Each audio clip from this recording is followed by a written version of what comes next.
I took off as fast as I could. My entire body was trembling. I was terrified. How could I have been so stupid? How could I have allowed this to happen to me? I hid among the shrubs, afraid. What if they find me? What were they going to do to me now that I knew the truth? It made me want to vomit just thinking about it.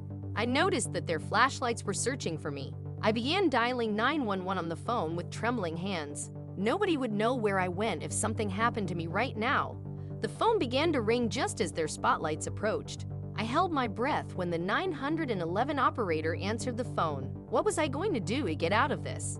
They got closer and closer to me with each stride. My chances of escaping alive seemed to be dwindling. Before we get into my escape, I need to explain how I got myself into such a scary predicament in the first place. To be honest, I did nothing but wake up. When I opened my eyes in bed one morning, I felt a wave of panic rush over me. My head felt foggy, almost as if I were in a dream or something. When I looked around, I began to panic. I couldn't place anything. What was I doing? And who exactly was I? I rolled out of bed and began to glance around the room. Pink letters adorned the wall, spelling out Sophia's name. But did I enjoy pink at all?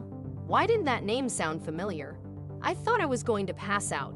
All of this made no sense. Was I going insane? What was the deal with my inability to recall anything? What was my given name? Was it, in fact, Sophia? I dashed out the door into a new corridor. I felt like I was on another planet. I needed to get a phone or something.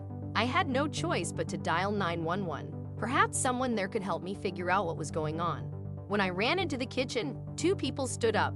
Both a man and a woman in their 50s gazed at me. They inquired if I was all right and if I was feeling better after banging my head. But I had no idea who these folks were. Why were they acting as if they knew who I was? I pushed past them and reached for the phone on the wall. The woman came to a halt and grabbed my arm. She continued calling me Sophia and telling me to relax. I screamed at her to take her hands off me, to leave me alone, and to let me go. Then she claimed to be my mother, although there's no way she could be. I'd think of my own mother, wouldn't I? Even if I had a concussion, they were able to sit me down and explain everything to me. I had apparently banged my head a few days before and had been out cold ever since. The doctors instructed them to simply observe me until I awoke. I told them I couldn't recall anything. I was unfamiliar with this residence. They were not my parents. They seemed so worried that I felt a little ashamed. Was I doing something wrong? My eyes welled up with tears. That's when the woman took out a baby book and began showing me images from my childhood. And I had to confess, the photographs were spot on. My fear began to rise. Maybe they were my parents and I was going insane. I told them I couldn't remember anything through my tears. The woman patted me on the back and assured me that everything was fine. We'd figure out what was wrong with me as a team. They were terrified of losing me. They were just relieved that I was okay. The woman led me to my bedroom and instructed me to lie down and sleep some more. Maybe I'd feel better when I woke up. For a few hours, I drifted in and out of sleep, caught between strange dreams and being awake. Have you ever had a night like this before? Where do you have the feeling that something in your life isn't quite right? I awoke to the sound of people conversing outside my door. I crept over to listen in on what they were saying. My mother and father conversed quietly. My mother was worried that something was seriously wrong with me, that they should admit me to inpatient care. I had a strange sensation of remorse and embarrassment. They truly believed I was insane, and they were probably correct, but I didn't want to travel to such a place. What if I went there and they thought I was insane? Would I live there for the rest of my life?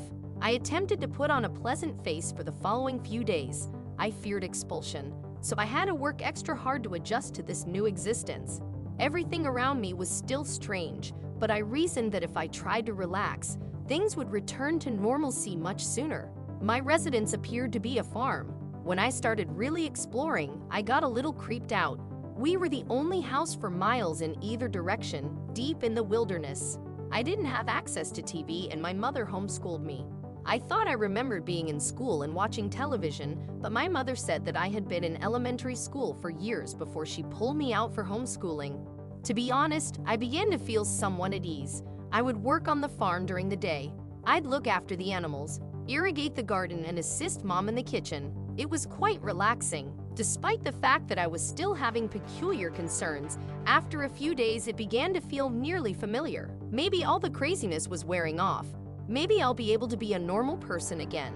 But that's when I discovered the truth. Before going to bed one night, I noticed something glowing near the foot of the bed on the floor. My heart stopped when I picked it up. It was a gleaming gold necklace with a monogram. Where could this have possibly come from? Did I have a friend I forgot about? Was there anyone else in here? And if it was mine, what was the point of the letter? I considered asking my mother, but it could be best if I kept this as my little secret and explored myself. A knock came at the door a few evenings later during dinner. My parents both appeared concerned. When they peeked out the window, they noticed a police cruiser. Why were the cops there? My mother whisked me upstairs just as I was about to inquire. I did my best to listen, and that's when I heard the word missing. Were they on the lookout for a missing person? A lump formed in my throat. Was I, the missing person? Is that why I felt so strange here? That night, I lay in bed for a long time, staring at the ceiling. Perhaps I was simply being paranoid. My mother had stated that I had displayed symptoms of paranoia, and these people had been so gracious to me. Why would they take such good care of me if I were truly a missing person? Maybe if I found anything to help me relax, I'd feel better.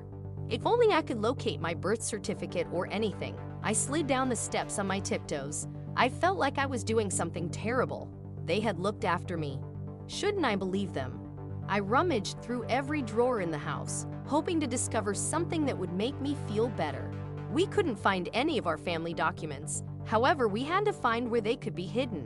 When I took a step into the office, the wooden board beneath me appeared to shift. When I took it up, I discovered a whole box of documents underneath. Finally, maybe there's something in here that can help. My heart stopped when I took the first thing out of the box. It was a school identification card with the name Hazel on it, and there was a clear photograph of me. I couldn't take a breath. I couldn't even think. What was the source of this? I took a closer look at the photo and noticed I was wearing a necklace, the same necklace I discovered at the foot of my bed. My hands began to shake. I couldn't stop staring at the package. I had to find out what was going on. The second thing I pulled out was much scarier. A girl named Sophia's obituary was followed by a death certificate. She died when I was 12 after falling from the loft in the barn and hitting her skull.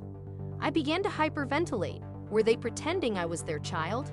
Had they taken me only to make it look like Sophia was still alive?